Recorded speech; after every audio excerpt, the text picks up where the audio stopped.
Kepada Allah Subhanahu wa taala, kita masih diberikan kesehatan, kita diberikan kekuatan, kita diberikan kenikmatan iman.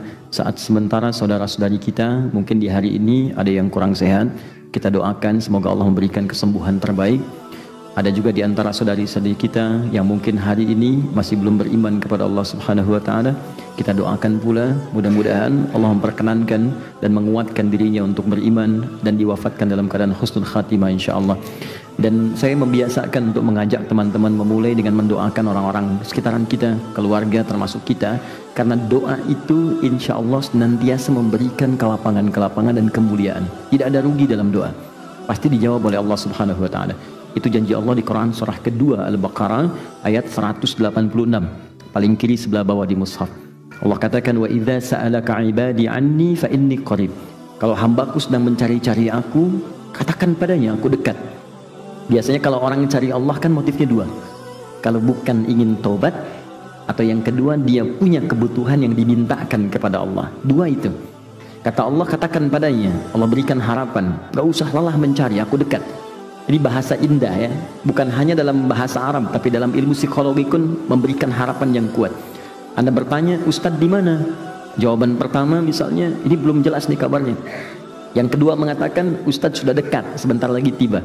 Mana yang paling menenangkan? Satu atau dua? Dua, sudah dekat. Itu yang paling menenangkan, kan?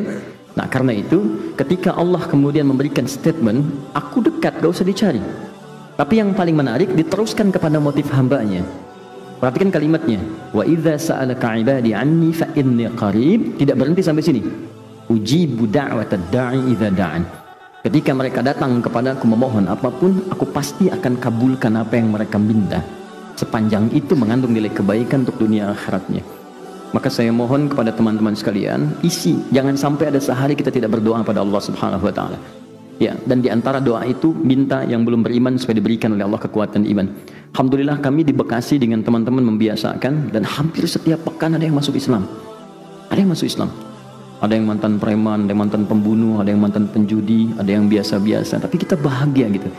Ya, beberapa waktu yang lalu datang ke Akhir Center itu satu pertanyaan, Ustadz, saya mantan pembunuh, bisa nggak saya tobat?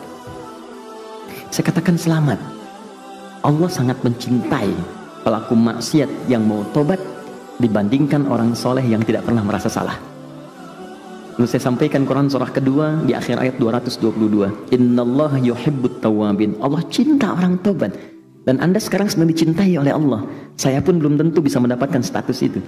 Jadi ketika Allah menanamkan cintanya, ambil itu. Karena tidak semua hamba bisa mendapatkan kesempatan itu. Maka dia terima tawaran kami itu, dia ambil kesempatan itu.